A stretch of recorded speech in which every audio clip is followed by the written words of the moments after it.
राज्याच्या राजकारणातली महत्त्वाची घडामोड आज घडली. आजचा दिवस गाजवला तो अजित पवार आणि शरद पवार यांच्या भेटीने. राष्ट्रवादी काँग्रेस शरदचंद्र पवार पक्षाचे सर्वेसर्वा शरद पवार यांना वाढदिवसाच्या शुभेच्छा देण्यासाठी राज्याचे उपमुख्यमंत्री अजित पवार हे त्यांच्या निवासस्थानी दाखल झाले होते. यावेळी अजित पवारांसह त्यांच्या पत्नी खासदार सुनेत्रा पवार, मुलगा जय पवार आणि राष्ट्रवादीचे नेते प्रफुल्ल पटेल, छगन भुजबळ हे नेते उपस्थित होते. तर अजित पवारांनी शरद पवारांची भेट घेतल्यामुळे आता विविध राजकीय चर्चांना उधाण आलंय. अशातच या भेटीवर शरद पवारांच्या राष्ट्रवादीचे आमदार रोहित पवार आणि अजित पवारांविरोधात बारामतीत विधानसभा लढवणारे युगेंद्र पवार यांनी सूचक प्रतिक्रिया दिली आहे.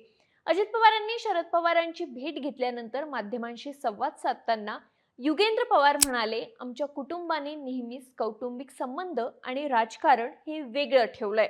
आज साहेबांचा 85वा वाढदिवस असल्यामुळे त्यांना जाऊन भेटलं पाहिजे या भावनेने अजित पवार आले असतील. शिवाय मागील निवडणुकीमध्ये आम्ही आमची पातळी सोडली नव्हती. आमचं कुटुंब कधीही तसं वागत नाही. शेवटी राजकारण, विचार हे एका बाजूला आणि कुटुंब एका बाजूला असलं पाहिजे.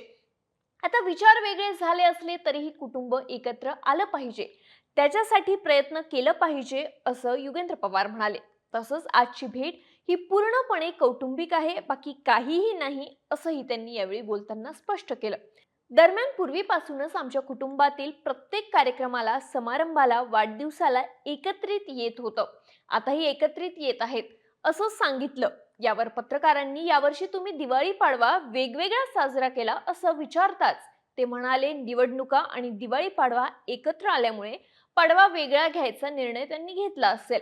यावर पुढील पाडवा एकत्र करणार का असं विचारताच आता ते पुढच्या वर्षी बघू अशी सूचक प्रतिक्रिया युगेंद्र पवारांनी दिली. तर शरद पवार आणि अजित पवारांच्या भेटीवर बोलताना रोहित पवार म्हणाले, अजितदादा आणि त्यांच्यासोबत अनेक नेते शरद पवारांच्या भेटीला आले. ही चांगली गोष्ट आहे. शेवटी हीच आपली संस्कृती आहे आणि ती जपली पाहिजे. ती जपण्याची आपली सर्वांची जबाबदारी आहे. मोठे नेते अशा प्रकारे संस्कृती जपत असतील तर चांगली गोष्ट आहे. आमच्यासारख्या राजकारणांमध्ये नवीन आलेल्यांना, आमदारांना जेव्हा आधीची पिढी संस्कृती जपते हे बघताना नक्कीच आवडतं. मंत्रिमंडळ विस्ताराच्या अवघ्या 2 दिवसाआधी झालेली ही भेट कौटुंबिक असल्याचं बोललं जात असलं तरी राजकीय दृष्ट्या या भेटीमागच्या वेगवेगळ्या कारणांची दबक्या आवाजात चर्चा सुरू आहे. तुम्हाला काय वाटतं, या भेटीमागचं कारण काय आहे? आम्हाला कमेंट करून नक्की सांगा आणि सरकारनं आम्हाला सबस्क्राईब करायला विसरू नका.